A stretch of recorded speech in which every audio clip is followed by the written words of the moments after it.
Good morning, good afternoon, or good evening, wherever you are. Remember, you have greatness inside of you. Welcome back to another HABS Daily News with your hockey coach, FRENCHY. Today, episode number 137. What do you have on the menu, coach, today? First of all, I'm going to reviewing the game between the Jet and the Canadiens.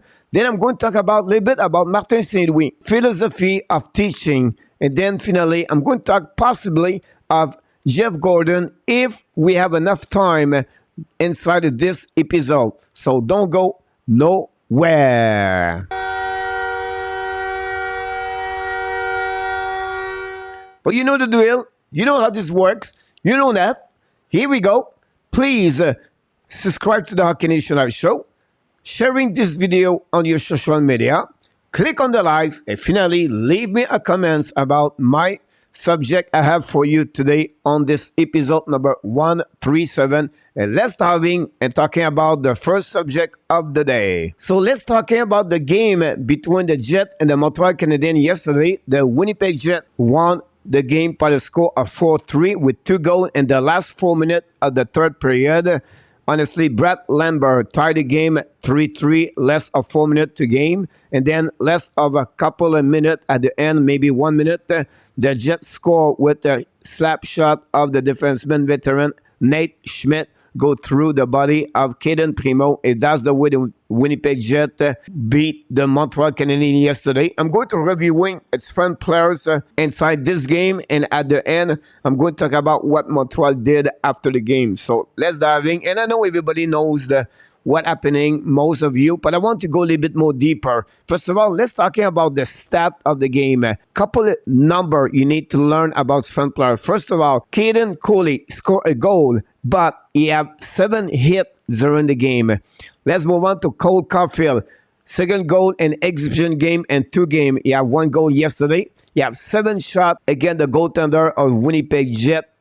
We have Christian Dvorak have the most TOI, 22-26. He have a face-off percentage of 54, 11, and 13. And then we have Albert Jack-I, 19-19 TOI. That's pretty good. But he played 4 minutes, 22 seconds, guys, and short-ended.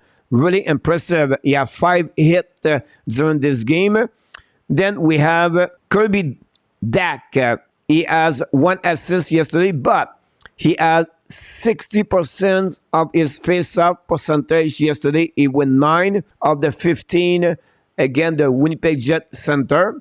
And finally, Riley Kidney. I just want to mention him. He had played only 9 minutes, 55 seconds. He was the lowest player with a TOI for the Montreal Canadiens. Just give you a couple of information about this game overall. Sometimes we don't pay too much attention about the number of the game.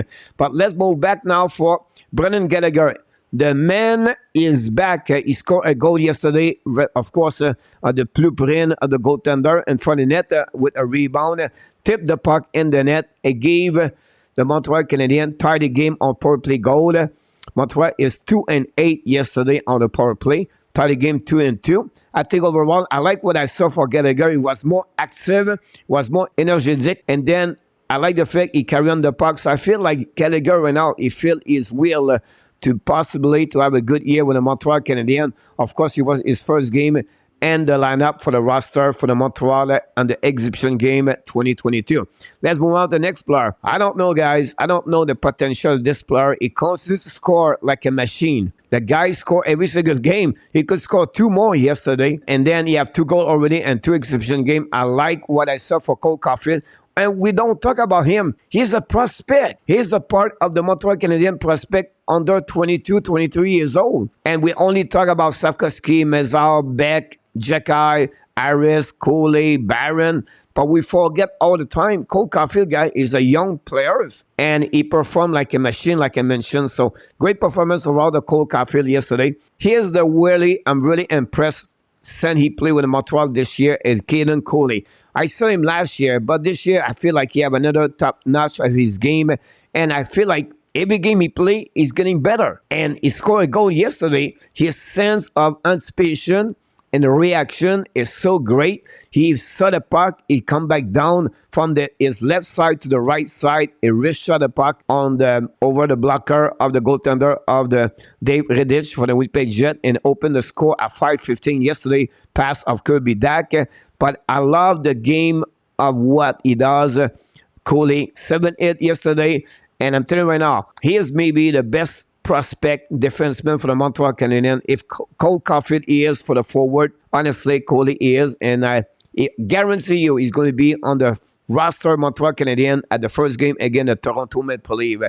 Next one I want to talk about, he's getting better and better and better, is Emil Henneman. The train keep rolling, maybe not on the score sheet of the game, but the details of the game. He protect the puck. He play well, win the battle. I'm telling you right now, he does a lot of great things on the ice. He go really well on the philosophy of what Martin Saint-Louis talk about. I'm going to talk about this the next couple of minutes. I really like the play, how he does Emil Henneman during this exhibition game. We'll be interested to follow with him because you have other option if you don't make the Montreal Canadiens.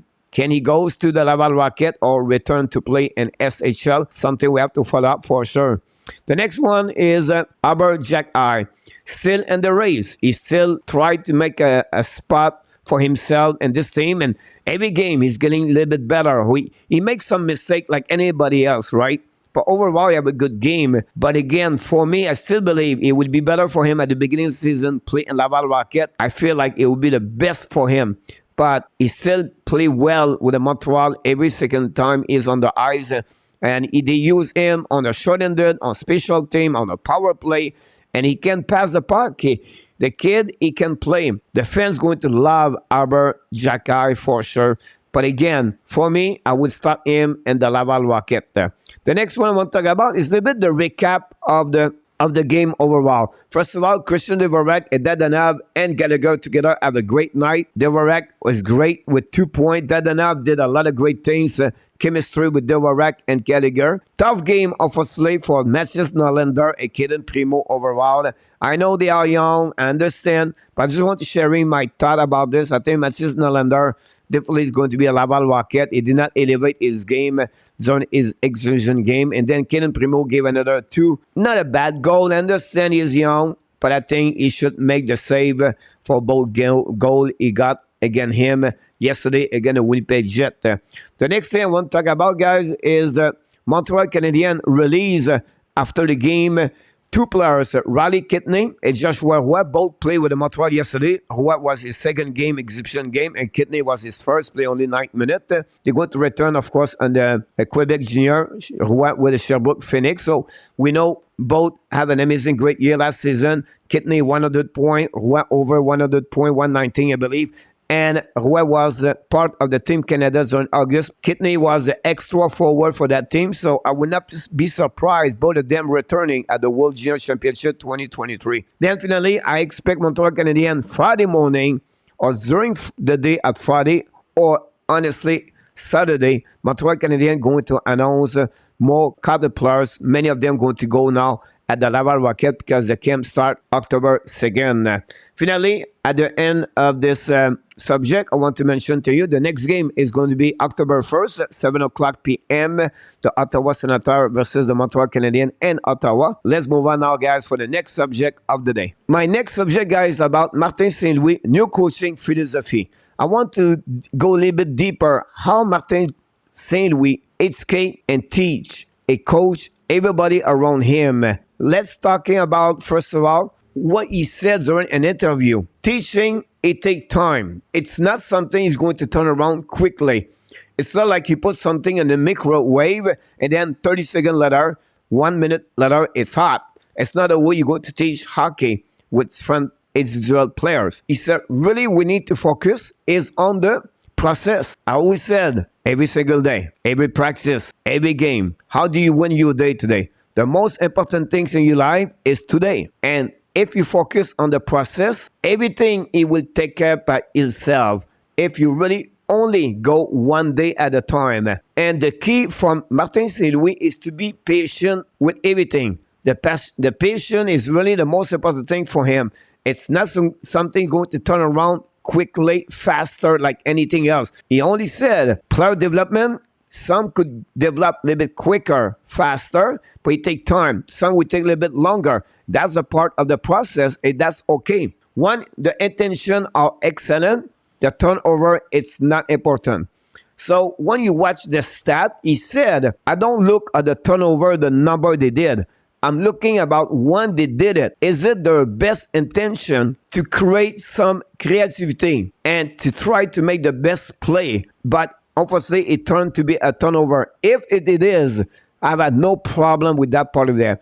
But if it's not, this was not the best option, passing the puck or try to skate with a puck. But now it's not what I like. I like the player be creative. I like the player try what is the best intention for his decision. If it turned to be a turnover, I don't have no problem with that part over there.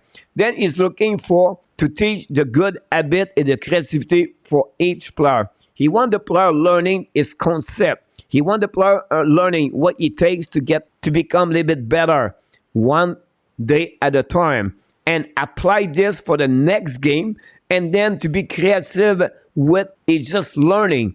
And he said this, it takes time. It's not something coming right away. He says some players get it right away and they try to apply it, and some players take a little bit longer. And that's okay with me. I like the philosophy of Martin St. Louis. Let's move on to the next one. What he talk about guys this way. I just get some code what he said. If you expect immediate understanding and execution, then you don't understand what teaching is. So what he said is, he said, if you expect to teaching someone to understand everything and to apply this properly right away, but it's not teaching. Teaching take patience. Teaching take time. That's the end of the philosophy of Martin St. Louis. Remember, he said it remains a process. It's not a race to instant gratification. It just take one step at a time, one day at a time, and stay in the process. Like I said earlier, focus on the process. That's exactly what St. Louis think and try to teaching, educate, and coaching every player inside this organization. Then he said, adaptation is not for everyone. He referred to Philippe Mazar, but not yet for Savkovsky and Baron. It's okay. So what he tried to explain here is just a bit what I just said earlier. Some players get it quicker, faster, better. They improve the game after game. Not the 14, 60 minutes they play, but they get a little bit, the details of the game, they get a little bit better. He said Mazar did it already. He said a little bit longer for Savkovsky and Baron, but it's okay because it's still a process and we need to be patient with that. Everybody is different, but if you try to teach them the concept and they apply to try to use it during the game, I have no problem. That's a little bit what the words of Martin St. Louis. Finally, the growing pains of the true rebuild are tedious and require a significant amount of patience and discipline to be executed correctly. Amen, Martin St. Louis, and I absolutely agree with him about this. It takes time, and it's not about the gratification. It's just stay in the race of the process, and you're going to be fine. And I just love how Martin St. Louis think, how Martin St. Louis teach, how Martin St. Louis educate, and how Martin St. Louis try take every player better and better every single day. For me, this is priceless. As a hockey fans, Montreal Canadiens, you should be patient and be grateful and thankful to have a guy like Martin St. Louis behind the bench on Montreal Canadiens. During this process, during this year, he's going to make mistakes behind the bench. But like anybody else, like Caulfield, Suzuki, and other, he make mistakes like them. But that's a great way, I believe, for the Montreal Canadiens. So I wish I could talk a little bit more about Jeff Gordon. I would prefer to wait the next HABS Daily News because we are already over a lot of minutes right now. And I can wait to talk about what Jeff Gordon said during an interview the last couple of days. And that's conclude, guys, the episode number 137. OMG, I was on fire, guys. I love to talk about Martin St. Louis. I just like to listen to him. I think I learned so much when he talk and about the concept, about the game, but about the mindset, the how he think behind the bench and front of players, and the way they develop players is just great. So hopefully you enjoy it. And please, before we leave, we want to remind you, don't forget to click on the like, subscribe to the Hockey National Show, and finally, leave me a comment about this episode 137, and have an amazing, great day, everybody.